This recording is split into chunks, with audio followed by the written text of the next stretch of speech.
Hi students, आज हम BA part third का अंतरराष्ट्रीय संबंध सैद्धांतिक चैप्टर कूटनीतिकता का अध्ययन करेंगे। कूटनीतिकता का अर्थ है किसी भी गुट में शामिल न होना तथा अपनी स्वतंत्र विदेश नीति का पालन करना है तथा किसी भी गुट में शामिल नहीं होना ही कूटनीतिकता कहलाता है। द्वितीय विश्व युद्ध के बाद विश्व दो गुटों में विभाजित हो गया था। एक तरफ था साम्यवादी सोवियत संघ और जो कि वर्तमान में रूस है, और दूसरा था संयुक्त राज्य अमेरिका। साम्यवाद का जो प्रतिनिधित्व कर रहा था वो सोवियत संघ अर्थात रूस कर रहा था, और पूंजीवाद का जो प्रतिनिधित्व कर रहा था वह था संयुक्त राज्य अमेरिका। ऐसी स्थिति में भारत के तत्कालीन प्रधानमंत्री पंडित जवाहरलाल नेहरू ने तथा अन्य देशों ने इच्छा जाहिर की कि वे किसी भी गुट में शामिल नहीं होंगे तथा अपनी स्वतंत्र विदेश नीति का पालन करेंगे। इसी कारण से उस समय से ही कूटनीतिकता का जन्म हुआ था। कूटनीतिकता का आगाज हुआ था 1961 में के अंतर्गत। 1961 में कूटनीतिक आंदोलन का जन्म हुआ था। अब बात आती है कि कूटनीतिकता का उदय 1961 में किया गया था। अब बात आती है कि कूटनीतिकता की 6 अवधारणाएं बताई गई हैं। कूटनीतिकता की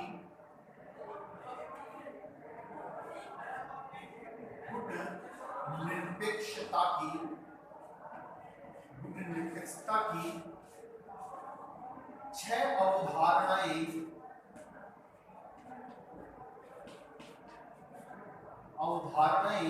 बताई गई हैं।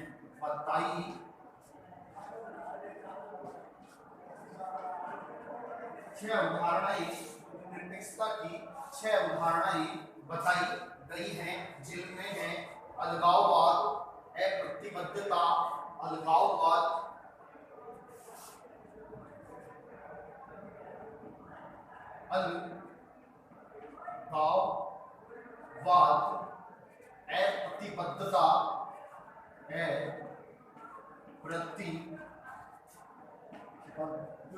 अप्रतिबद्धता, तटस्थता,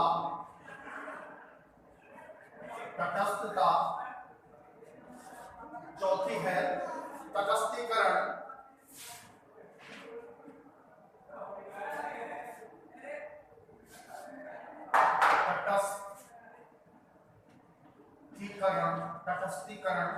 एक पक्षवाद और असंलग्नता। एक पक्षवाद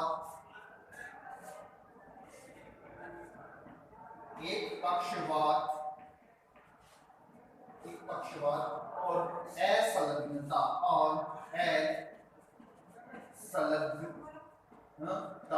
ये कूटनीतिकता की जॉन हावर्सर के अनुसार 6 अवधारणाएं बताई गई हैं। अलगाववाद, अप्रतिबद्धता, तटस्थता, तटस्थीकरण और एक पक्षवाद और असंलग्नता। इस प्रकार से जॉन सर्वार्जनबर्गर के अनुसार 6 अवधारणाएं बताई गई हैं। 6 अवधारणाएं बताई गई हैं जिनके द्वारा और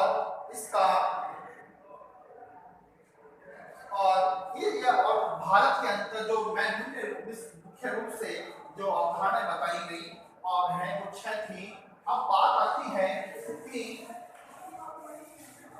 कूटनीतिकता के नायक कौन-कौन से थे। कूटनीतिकता के नायक कौन-कौन से थे, जिसमें है कूटनीतिकता के जनक कौन-कौन थे।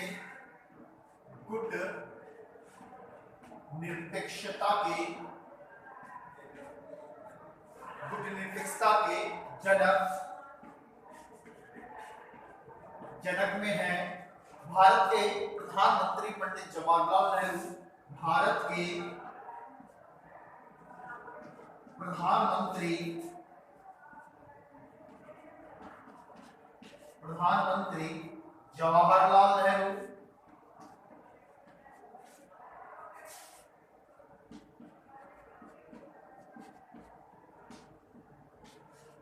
मिस्र के राष्ट्रपति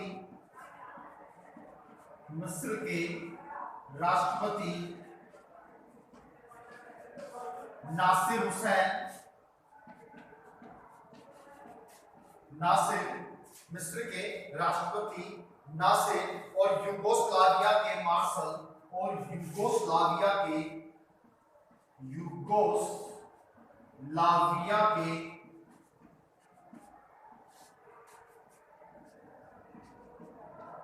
मार्शल टीटो थे। अर्थात भारत के प्रधानमंत्री जवाहरलाल नेहरू, मिस्र के राष्ट्रपति नासिर और यूगोस्लाविया के मार्शल टीटो ये गुटनिरपेक्ष आंदोलन के जनक कहे गए हैं।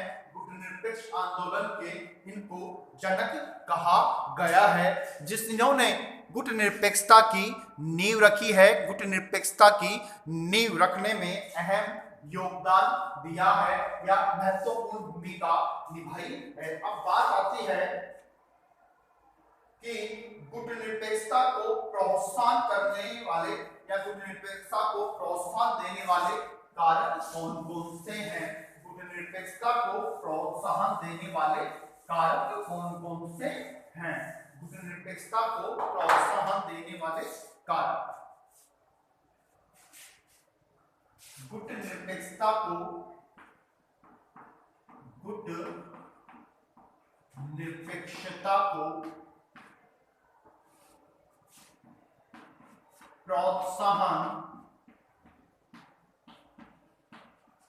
गुटनिरपेक्षता को प्रोत्साहन देने वाले कारक। गुटनिरपेक्षता को प्रोत्साहन देने वाले कारक। गुटनिरपेक्षता को प्रोत्साहन देने वाले कारक कौन कौन से हैं? जिसमें है पहला है शीत युद्ध है, पहला है शीत युद्ध है। दूसरा है मनोवैज्ञानिक व्यवस्था,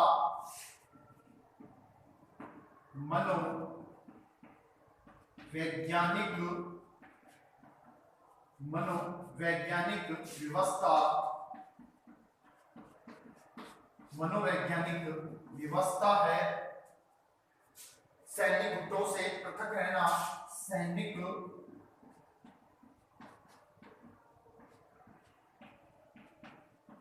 गुटों से पृथक रहना,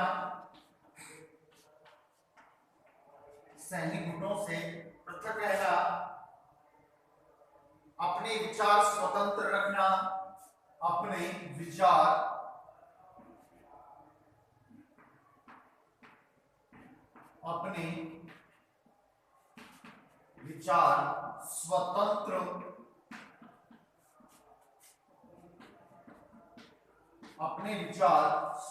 रखना,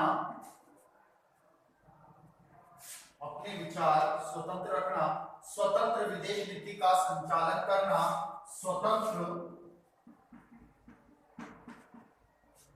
विदेश नीति का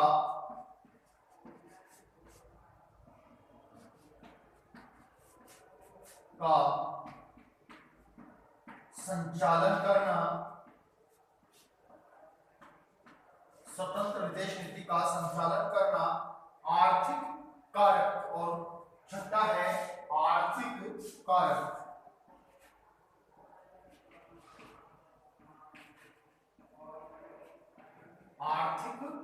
कारक। ये गुटनिरपेक्षता को प्रोत्साहन देने वाले कारक हैं। शीत युद्ध है, मनोवैज्ञानिक व्यवस्था है, सैनिक गुटों से पृथक रहना, अपने विचार स्वतंत्र रखना, स्वतंत्र विदेश नीति का संचालन है और आर्थिक कारक हैं। ये गुटनिरपेक्षता को प्रोत्साहन देने वाले कारक है, क्योंकि द्वितीय विश्व युद्ध के बाद शीत युद्ध प्रारंभ हो गया था दो महाशक्तियों के कारण। इस कारण से भी गुटनिरपेक्षता का जन्म हुआ। मनोवैज्ञानिक, क्योंकि शीत युद्ध एक स्नायु युद्ध बोला जाता है, एक मनोवैज्ञानिक युद्ध बोला जाता है, जिसके कारण भी गुटनिरपेक्षता का जन्म हुआ। सैन्य गुटों से पृथक रहना, क्योंकि सीटो, सैंटो, नाटो इन गुटों से भी पृथक रहने की वजह से ही गुटनिरपेक्षता का जन्म हुआ। अपने विचार स्वतंत्र रखना, अर्थात अपने विचारों में किसी प्रकार का दबाव की स्थिति न रहे, इस कारण से गुटनिरपेक्षता का जन्म हुआ। स्वतंत्र विदेश नीति के संचालन के कारण गुटनिरपेक्षता का जन्म हुआ। और आर्थिक कारक भी रहे जो गुटनिरपेक्षता को बढ़ावा दिया, गुटनिरपेक्षता को आगे की ओर लेके गई और इस आगे की ओर लेके। अब बात आती है कि गुटनिरपेक्षता की उपलब्धियां क्या क्या रही, कि गुटनिरपेक्षता की उपलब्धियां क्या क्या हैं।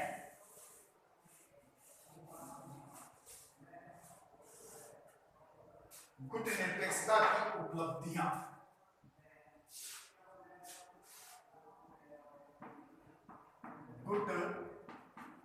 गुटनिरपेक्षता की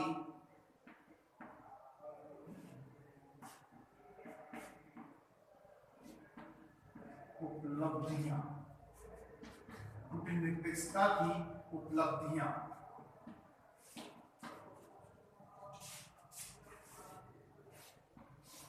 गुटनिरपेक्षता की उपलब्धियां, गुटनिरपेक्षता को दोनों गुटों द्वारा मान्यता, गुटनिरपेक्षता को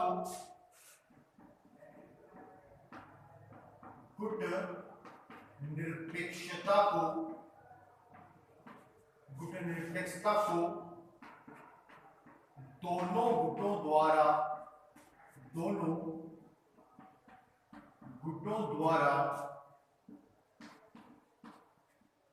मान्यता, गुटनिरपेक्षता को दोनों गुटों के द्वारा मान्यता दी गई। विश्व राजनीति में संघर्ष को टालना, विश्व राजनीति में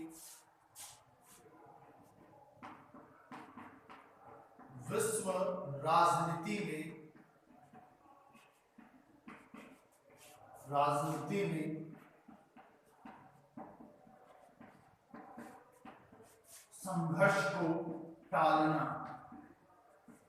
विश्व राजनीति में संघर्ष को टालना। शीत युद्ध को शस्त्र युद्ध में परिणत होने से रोकना, शीत युद्ध को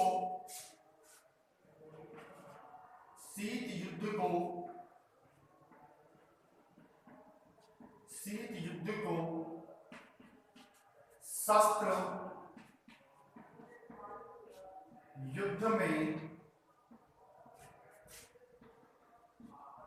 परिणत होने से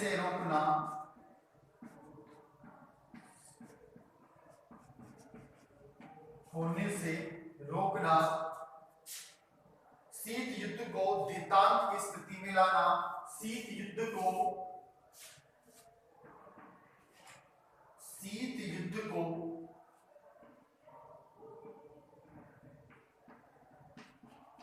देतांत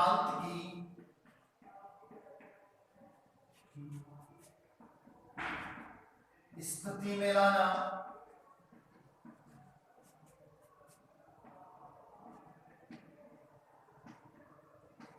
शीत युद्ध को देतांत की स्थिति में लाना। निशस्त्रीकरण और शस्त्र नियंत्रण की दिशा में प्रगति, निशस्त्रीकरण और शस्त्र नियंत्रण की दिशा में प्रगति, निशस्त्रीकरण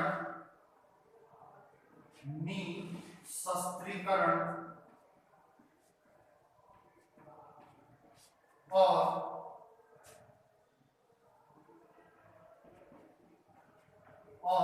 निशस्त्रीकरण और अस्त्र नियंत्रण की दिशा में प्रगति, अस्त्र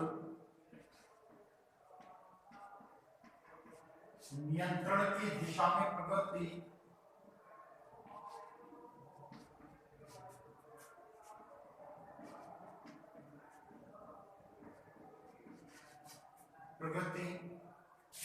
विश्व समाज के लिए उन्मुक्त वातावरण का निर्माण करना, विश्व समाज के लिए विश्व समाज के लिए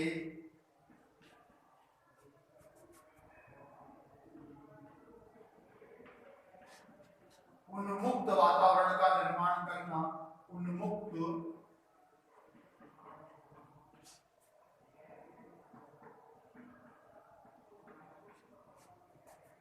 का निर्माण करना,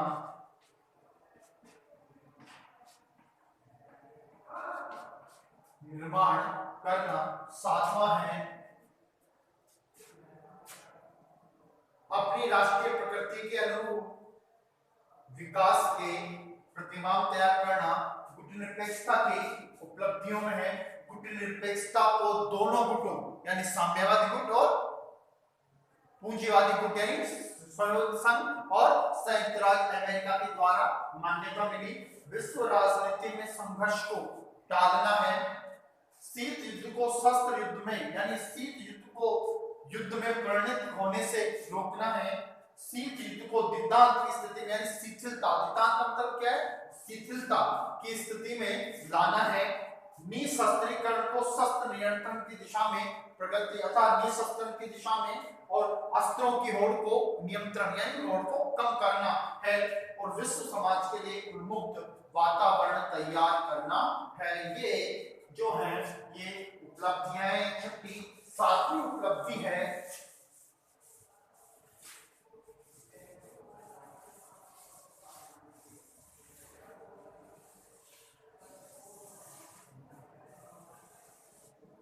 सातवीं जो अपनी राष्ट्रीय प्रकृति के अनुरूप विकास के प्रतिमान, अपनी राष्ट्रीय प्रकृति के अनुरूप विकास के प्रतिमान, अपनी राष्ट्रीय प्रकृति के अपनी राष्ट्रीय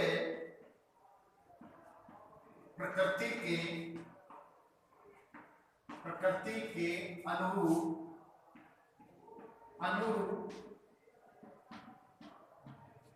विकास के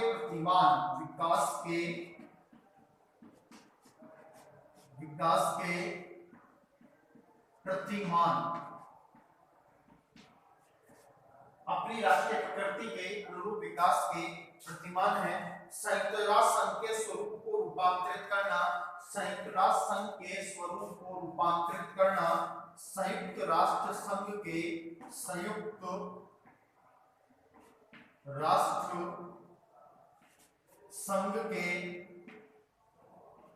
संघ के स्वरूप को रूपांतरित करना,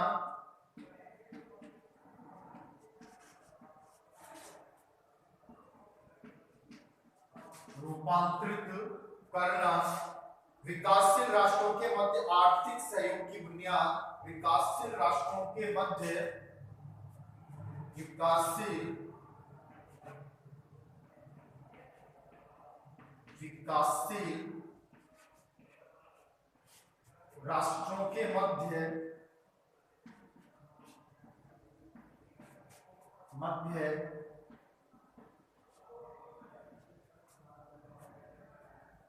विकासशील राष्ट्रों के मध्य आर्थिक सहयोग की बुनियाद, आर्थिक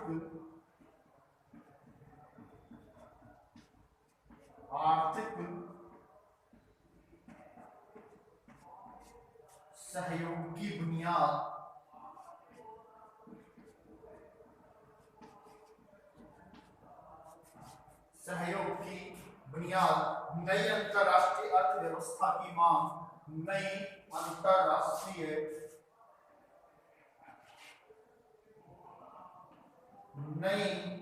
अंतरराष्ट्रीय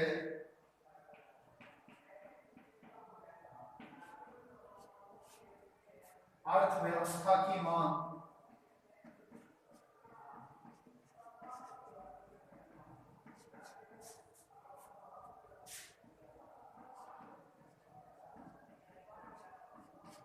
नई अंतरराष्ट्रीय अर्थव्यवस्था के अपनी राष्ट्रीय प्रकृति के अनुरूप विकास के प्रतिमान है।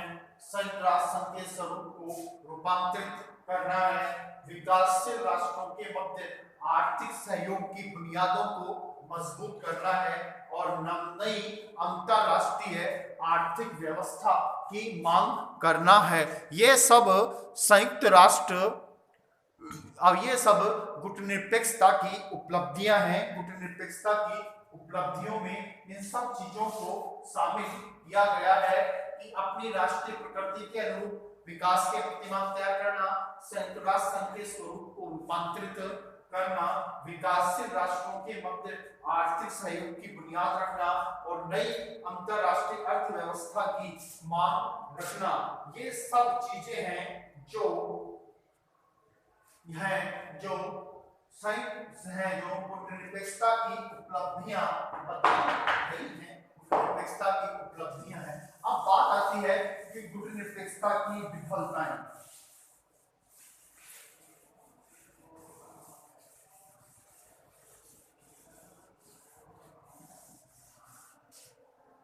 अब बात जो आती है वो आती है गुटनिरपेक्षता की विफलताएं।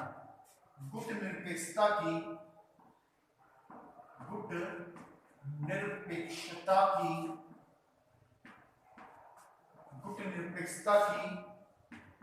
विफलताएं या कमजोरियां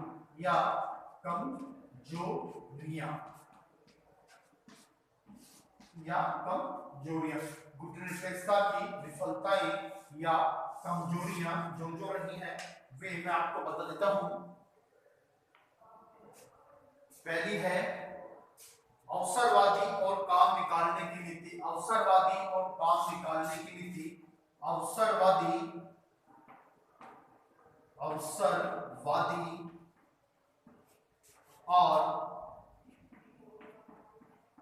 और काम निकालने की नीति। अवसरवादी और काम निकालने की नीति गुटनिरपेक्षता की कमजोरियों में है।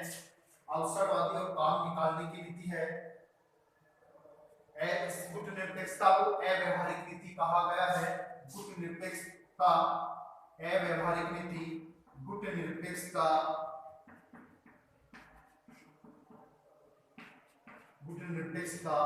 अव्यावहारिक नीति।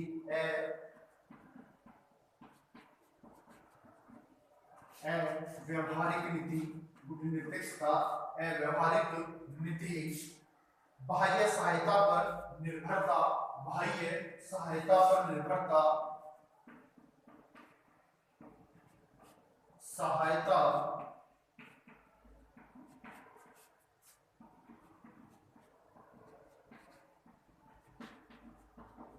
बाह्य सहायता पर निर्भरता। चौथी है बाह्य सहायता पर निर्भरता। संकुचित नीति। संकुचित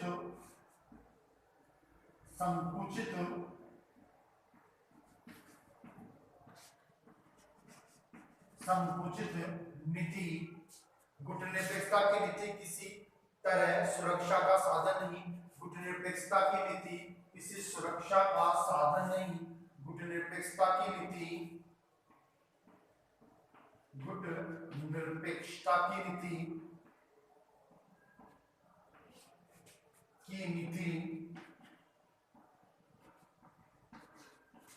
किसी सुरक्षा का साधन नहीं। किसी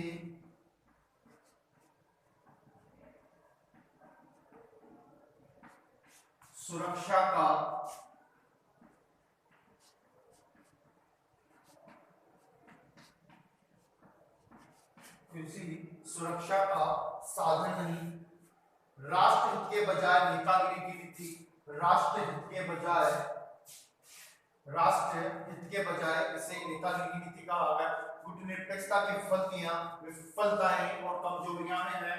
अवसरवादी और काम निकालने की नीति से इसके आलोचकों के द्वारा कहा गया। गुटनिरपेक्षता अव्यावहारिक नीति कहा गया। बाह्य सहायता पर यह निर्भर रहती है। संकुचित नीति कहा गया। गुटनिरपेक्षता की नीति किसी सुरक्षा का साधन नहीं कही गई। ये 5 पॉइंट्स इसके बताए गए हैं। अवसरवादी और काम निकालने की नीति, गुटनिरपेक्षता, व्यावहारिक नीति, बाह्य सहायता पर निर्भरता, संकुचित नीति। गुटनिरपेक्षता की नीति किसी सुरक्षा साधन नहीं है, किसी सुरक्षा का नीति या साधन की नीति नहीं कही गई है। अब छठा पॉइंट जो आता है वह ये है, राष्ट्रहित के बजाय नेतागिरी की नीति। गुटनिरपेक्षता को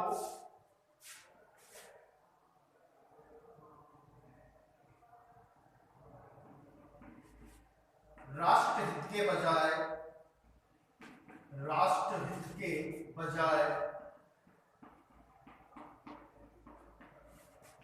नेतागिरी की नीति,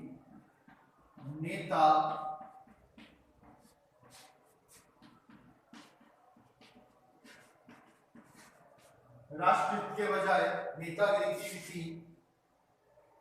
इस नीति द्वारा अंतरराष्ट्रीय राजनीति में परिवर्तन संभव नहीं। इस नीति द्वारा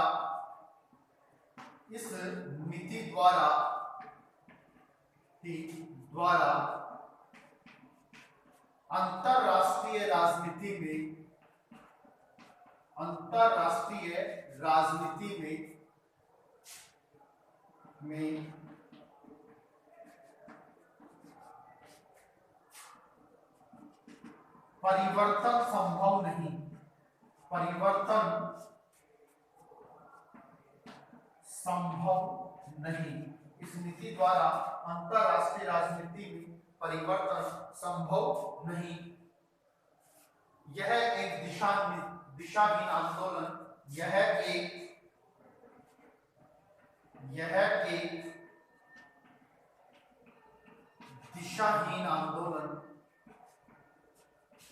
दिशाहीन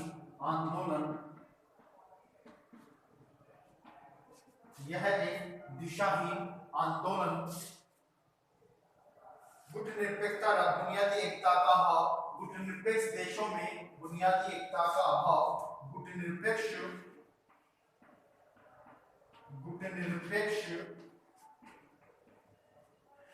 देशों में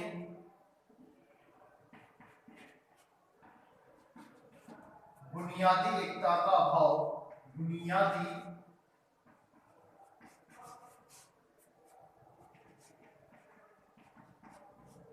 एकता का अभाव है।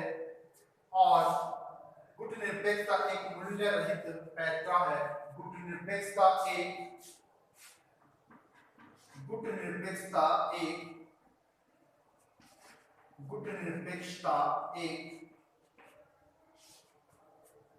मूल्य रहित